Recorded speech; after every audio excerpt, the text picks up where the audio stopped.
Welcome to Session 7. This one is particularly important for us. It's a very sensitive one to me. It's one where I wish I would have known what I'm going to share with you. And I'm going to tell you that my ignorance almost cost me in the life of one of my children. Words like Twitter, Facebook, YouTube, smartphones, those things didn't exist 5 to 7 years ago. And now your kids are exposed to a level of knowledge, technology, opportunity, predators like never before. Do you know what you need to know about technology, and how does that impact your parenting? We're going to start with a story that I hope will serve as a great warning and then a great motivation about how you can use technology for good instead of evil. Let's get started together.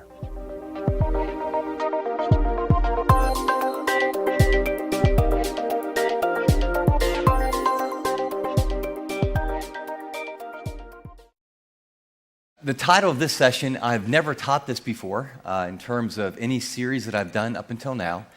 And what I begin to see is that technology is changing the face of how people relate, how kids learn, how all of us kind of do life. And so I thought the question we're going to ask and answer, is technology helping or hurting your child? And I want to tell you the answer to that is easy. The answer is yes. I mean, it is. It's helping them like never before. I mean, the entire world of information is at their fingertips. But I will tell you, it is also creating some challenges for your kids that if you're not aware of, if you don't get it, if you don't stay up, if you don't understand how the world, it is nothing like when you grew up. And that's like if you grew up like 7 years ago. The three most powerful technologies on the face of the earth did not even exist 5 or 6 years ago.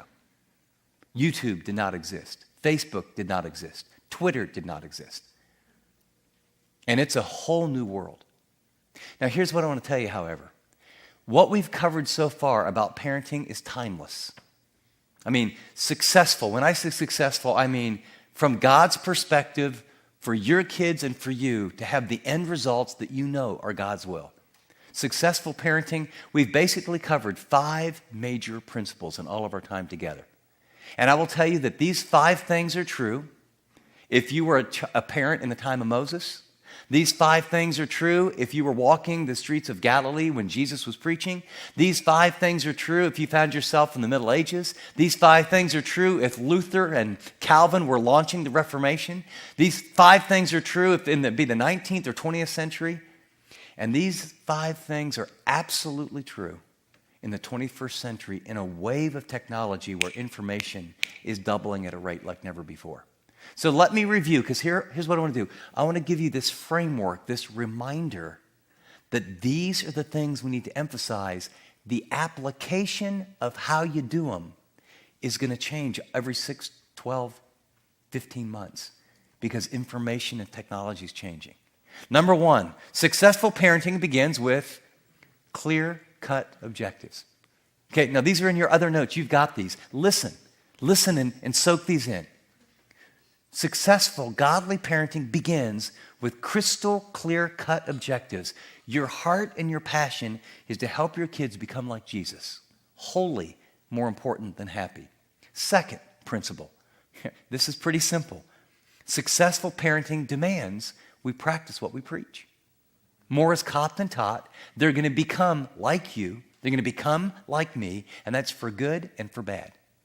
The third principle is successful parenting means building relationships that bond. There's no substitute. You can't, speed dial it. It takes time.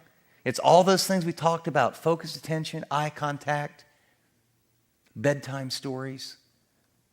Just really loving your kids. The fourth principle is godly or successful parenting requires constant repair and ongoing maintenance.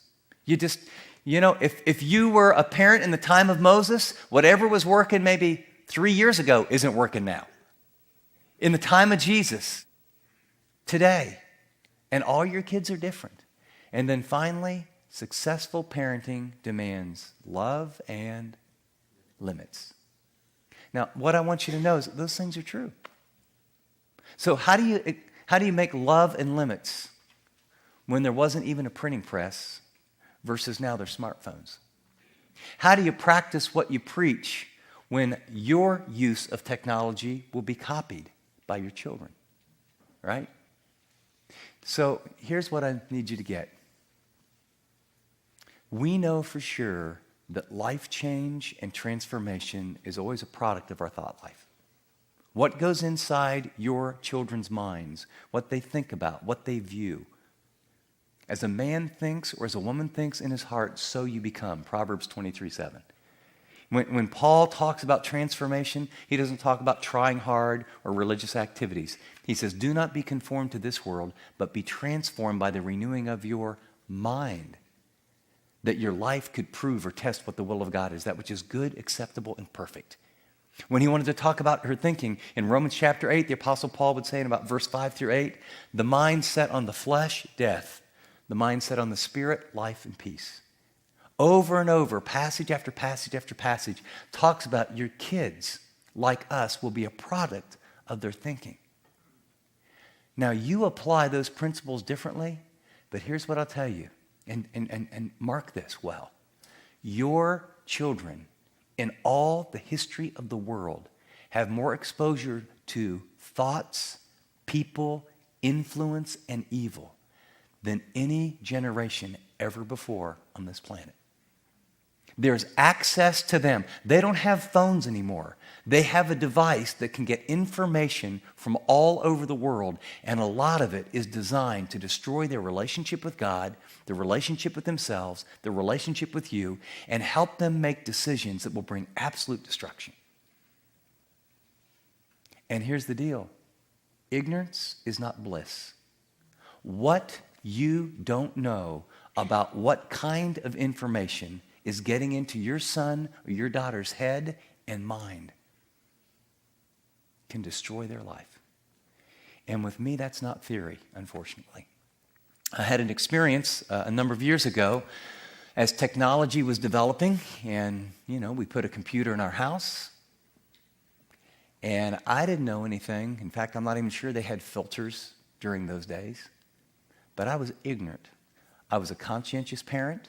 I cared very much for my children. I would never knowingly do anything that would harm them, and yet my lack of knowledge put a destructive barrier in one of my kids' lives that put him through incredible pain and things that he has to deal with to this day. And so I've asked Ryan to come and share a little bit of his story of how technology, when a parent doesn't know what he's doing, isn't up on what's happening, and doesn't provide safety, what occurs. So, Ryan, why don't you share a little bit? Yeah, grew up with a low-tech dad, but you always had people around you that were high-tech, and the area we lived in, Silicon Valley, was always high-tech, on the cutting edge. And so we got the internet very young in my early high school years there. And I just began to kind of discover, and it wasn't something, it just reinforced kind of natural, normal things as a young boy, beginning to discover girls and whatnot. But as I searched online, I found these images, and I was like, oh, that's interesting. I like them. And I began to look at them more and more.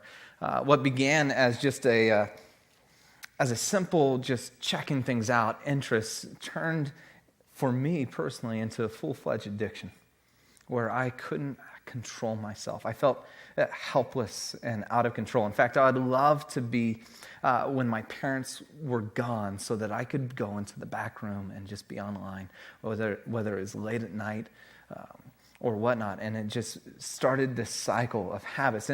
And for me, I was torn inside because I loved God, and yet I couldn't change who I was. And one of the best and hardest conversations I ever had happened my senior year. I got caught.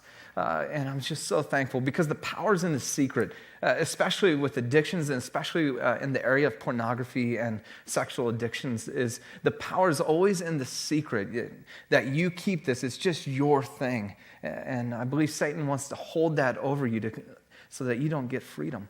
And I remember the computer was taken in for servicing by some guys at the church, and you had an interesting conversation with your tech guy. Yeah, we were really committed to speaking the truth in love no matter what, and preach that and confront one another. And our tech guy, I think he probably spent, like a couple days mustering up the courage and said, Chip, I really need to talk to you. And I said, well, what is it? He goes, well, do you have a problem that you need to deal with? And, I was cleaning up your computer, and man, there's all these sites on it and pornography. And I said, whoa. I said, I have lots of problems, to be very honest, but that's just not one of them.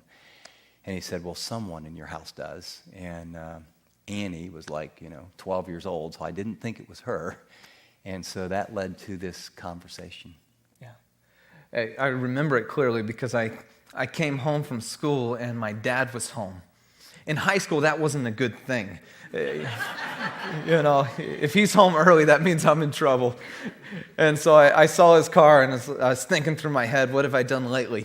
And trying to figure out what I could make up to get out of it. But as I came to the door, my dad was there and said, son, we need to talk, and led me to the back room where we had the computer. And then I knew the gig was up, and I was thankful as well, because finally something I'd been carrying for so long, something that I felt like it became an identity. This is who I am. I'll never change. I began to believe these lies, and now I began to have that glimmer of hope. And we had that conversation.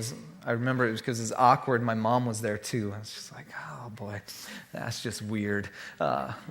But we had that conversation. That began the journey of getting healing. And this is an area I still experience the scars today. I have tons of guardrails and blocks in my life because I love my Jesus, I love my family too much to ever go down that road again.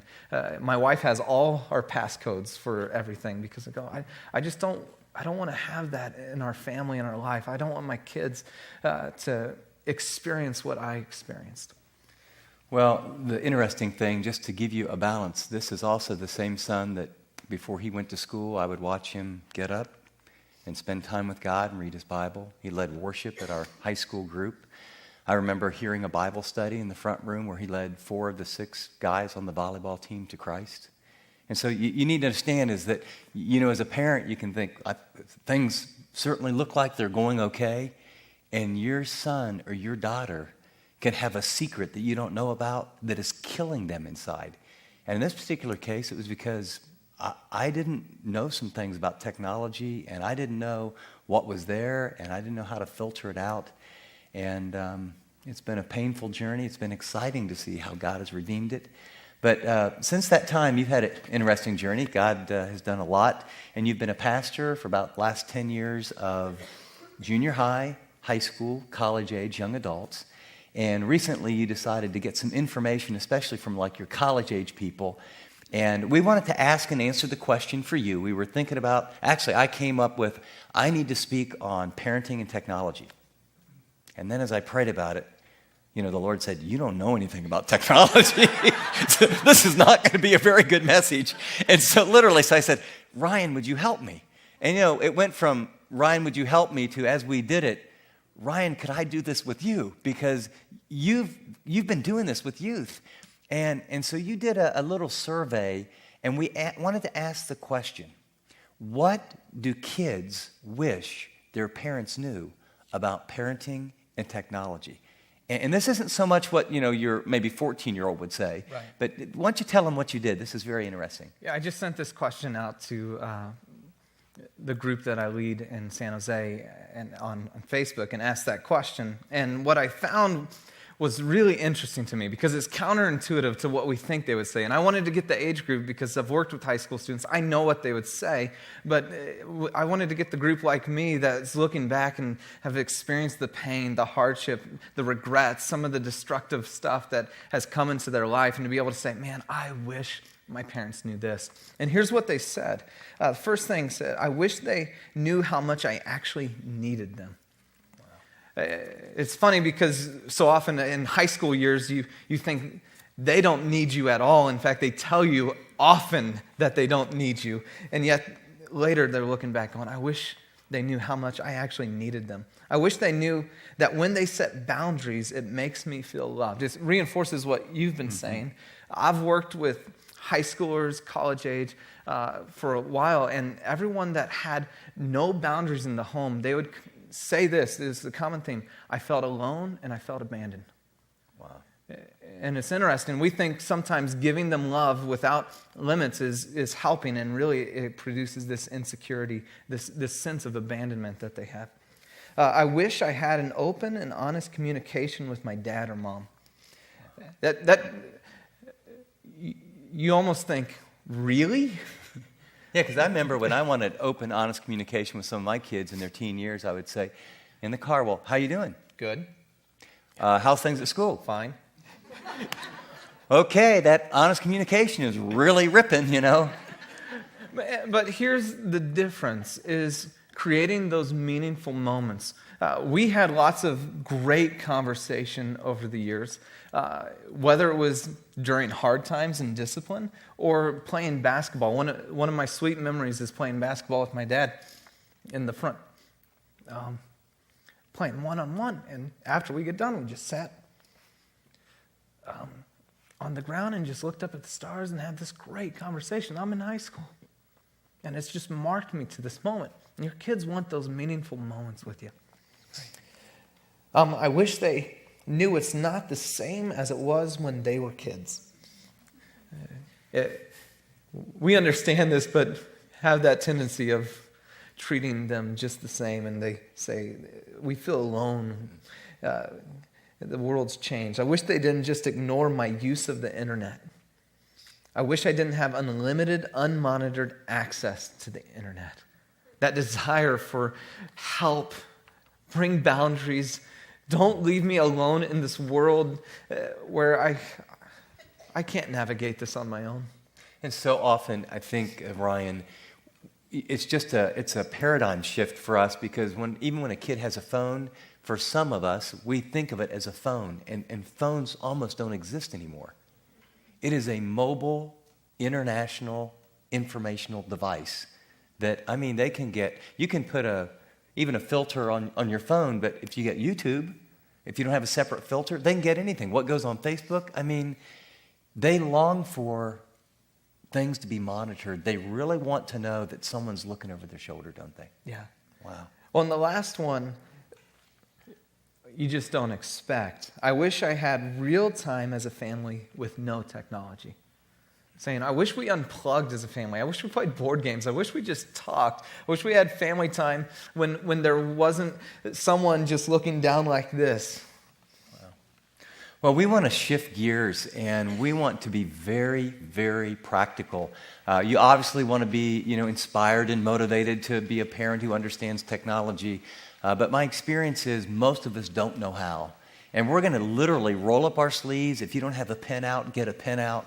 And we're going to talk through what a parent needs to know about technology.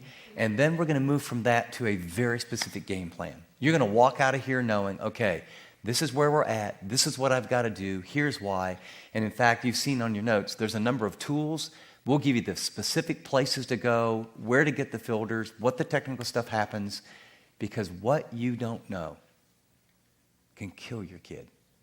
And here's one dad who was ignorant that put my son through a very painful time that he still lives with, because I didn't know enough to set up guidelines, guardrails, and filters to keep him from what any young boy and stuff, those pop-ups would do. So, Ryan, you ready? Let's go. Let's do it.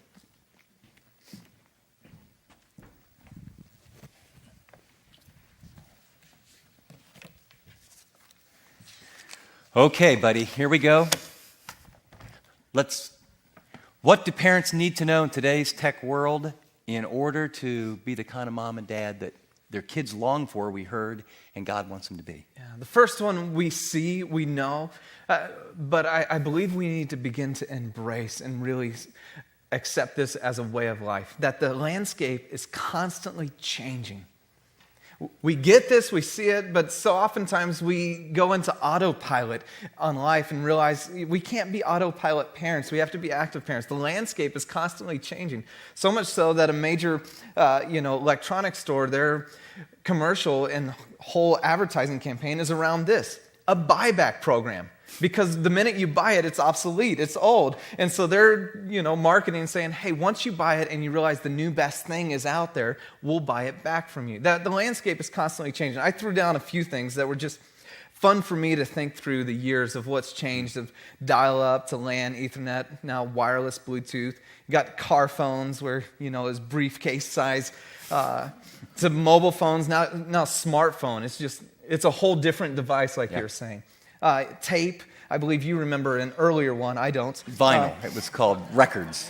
8-track. 8 tracks, right. There you go. CD, MP3 player, and then if you just think about the MP3 player and the iPod, and if you look at the first generation iPod, and if you hand that to a student, they'll just think, or one of your kids, that is the most archaic thing in the world. Well, that was created in 2001.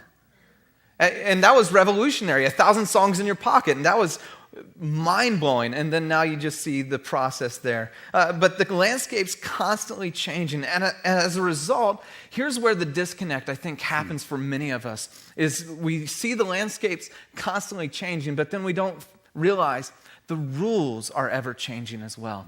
How we interact as a society has changed. How we interpret life and do relationships has changed. Just think about some of the things that were impossible 10 years ago. I just wrote down a couple here. You can overthrow a corrupt regime with a tweet. I remember sitting in a conference where Jack Dorsey, the founder of Twitter, was talking, and he was boastfully talking about how in Egypt, his tool, that's what he calls Twitter, is just a tool in the hands of people that you can use it however you want, was able to be the catalyst to overthrow a regime. That would have never happened 10 years ago. Anyone at any time can be famous with a click. Used to be you actually had to have some sort of skill to be famous. Or accomplish something. Yeah. But now you can upload to YouTube and be famous, and a little boy uploaded his drumming skill, and now we know Bieber fever. I obviously you don't, but but if you have young kids, they will. And I'll do the last one here, because this is a rule that's changed, that's really influenced how we engage one another, not just technology. Old is obsolete. New is not just nice, it's necessary. It's produced almost at hyperspeed, this consumeristic mindset. I have to have the new best thing. I'm just looking at my phone, and I have this phone, and my mom just got a new phone, and her phone's better than mine. And now... Don't take it too hard. I'm like, how do you have a mom that has a better phone than you? It's just not right. But we begin to buy into this mindset, right? New's not just nice, it's necessary. I have to have it. I have to stay up to date. But the flip side, old is obsolete.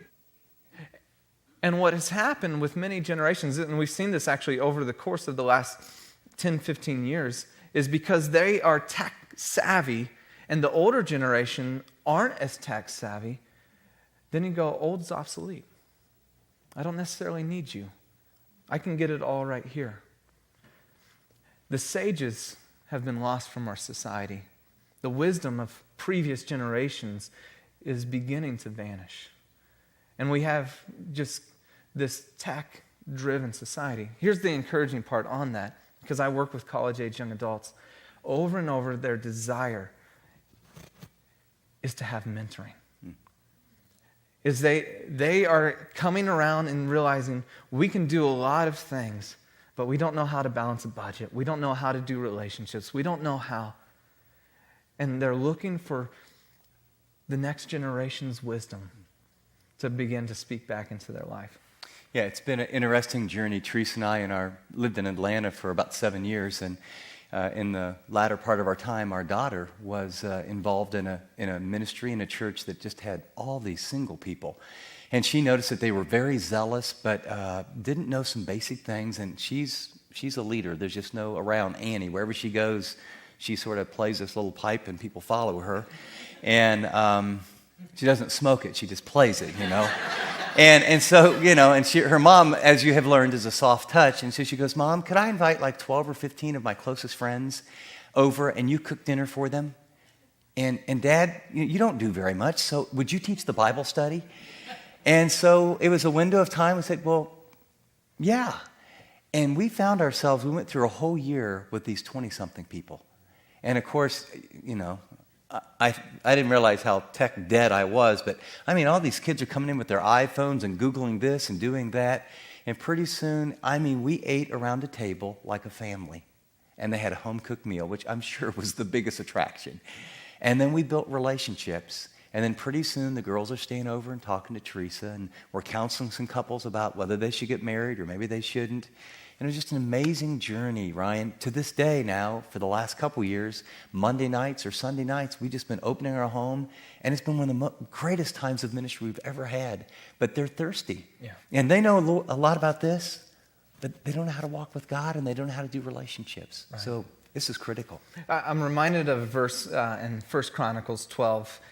David's talking about his mighty men, and then he goes through a list. He's organizing. He just got the kingdom, and he's organizing his warriors, and he's telling their special skills and where they're great at. And he comes down to the men of Issachar, and he talks about the men of Issachar, and, you know, certain one had great, you know, battle skill, and with the men of Issachar, here's what he says. He says, the men of Issachar understood the times and knew what Israel should do.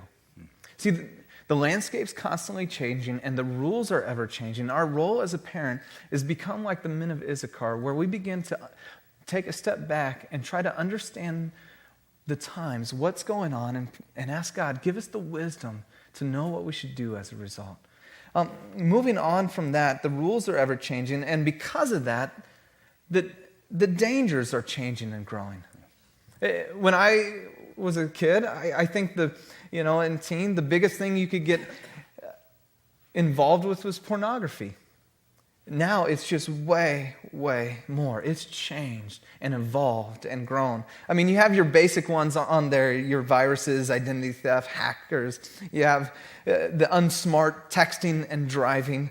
I don't want to ask how many of us have done that. Then you have addictions, and those have grown from pornography to, we have social addictions now of kids online, and gaming and online gaming addictions, and access anytime, anywhere. But the last three are ones I want to highlight because I think they're important now, and they're new within the last 5 years. One is online predators. And we understand that with technology and internet that we have access to the world. But now the world has access to us, especially in the social world that has come about with MySpace, Facebook, Zanga, all the ones that are coming out. And in the same way, I would never let my 6-year-old daughter and leave her in a major downtown area alone. But we do that all the time online, don't we? And all the same access, and actually a lot of the same problems are right there. And so we see online predators, and many students who are approached online or have been solicited. That's not a word, but we'll go with it. Solicited. There you go. I've done it before. Don't worry about it. They never tell their parents. Yeah. High number, just never ever share with their parents. So they have this conversation. In fact, I had a friend who was telling me about their nephew that just because they had he happened to leave his email out, that they noticed that he was engaging on an online relationship with someone he didn't even know. This is a 13-year-old boy. And it was just by chance that they happened to see this and catch that there. So you have online predators. You got cyberbullying. This whole reality that the playground recess has moved. It's no longer at school anymore, but it's shifted 24/7 all the time, that you are in this social reality. And yeah, some of you would hate that, and some kids love that. But cyberbullying's real. And in fact, when you're sitting behind a screen, You say things, and especially teenagers and tweens say things much more harshly than you would ever say. If we have that tendency, how much more some of our kids that haven't been able to filter yet. And yet the result has been we've seen kids who have actually committed suicide of intense bullying there. And then the last one, sexting and sextortion. Those are, I never even heard of either one of those. What are those? Sexting is anytime you send an illicit image of yourself or message. So we've seen this actually with professional football players, politicians, but this has become a thing that as I was talking with especially campus directors, that they experience this on their campus multiple times a year. And on one Christian school told me, yeah, we have this happen once a year, every year. Because sexting is when, a girl wants a boy's attention, and now the way to get your attention is take a picture of you nude and send it to the boy. Or you're really in love, so I want to do something special, and so I'm going to do that or engage in there. And what has happened, they break up, and then the boy sends it to everyone at school. And so now this gal has her picture blasted everywhere. But then sextortion is this reality of where predators are then taking advantage of that. And they pose as someone else to get access and say, hey, send me this, and develop this relationship. The minute they send it to them, then they say, hey, guess what? I'm not who you thought you were. I was. And now, if you don't send me more images, I'm going to send it to everyone else, post it online. In fact, they'll use parents as leverage and say, I'm going to send it to your parents if you don't meet me here or do this. And so the dangers are changing and growing constantly. Yeah, as a parent, you just need to realize, no matter how sweet your son or daughter appears, there many times have an entirely different world going on that you don't even know about. And it's a world that speeds, and they don't get it. They don't project into the future. An image of them or something they say goes online, it's on there forever. Well, I mean, it's 20 years later when they're looking for a job interview or something happens here, or as we find now with some people, or maybe in a situation, and all of a sudden, they're disqualified now because this image that popped up from 5 years ago. We as parents have got to enter into an educational relationship with our kids like never before. Well, and the laws haven't caught up. A kid can be prosecuted for child pornography. A 12-year-old having sent that. That's creation and distribution of child pornography. Wow. That's a felony. I don't know about you, but when I listened to what Ryan had to say, and as you heard his journey and my ignorance as a parent and the price tag that it almost cost me, let alone the pain that he's gone through, I wonder what it did in your heart and your life. So often we think of technology and it's just the way it is. I mean, kids have phones, they got iPads, you got all kind of things everywhere they turn. But what does that do in terms of your parenting? What stuck out to you? What was the jolt that you said in your heart and in your mind as you listened to Ryan and I share? Then you said, something? I got to rethink this. I may need to set some boundaries. I may need to realize technology is not neutral. I love the statement. Ryan said, I would never take my 6-year-old to downtown and just drop her on a street corner alone and leave her. And yet that's happening every day, all throughout America, in Christian homes as your kid goes online. What area do you need to address? What's the one thing that stuck out that you say to yourself, something? When I walk out of this room tonight, that's what I want you to share. Technology can serve your kids well, or it can destroy them. We can't afford to be ignorant. What's the next step? Let's share it.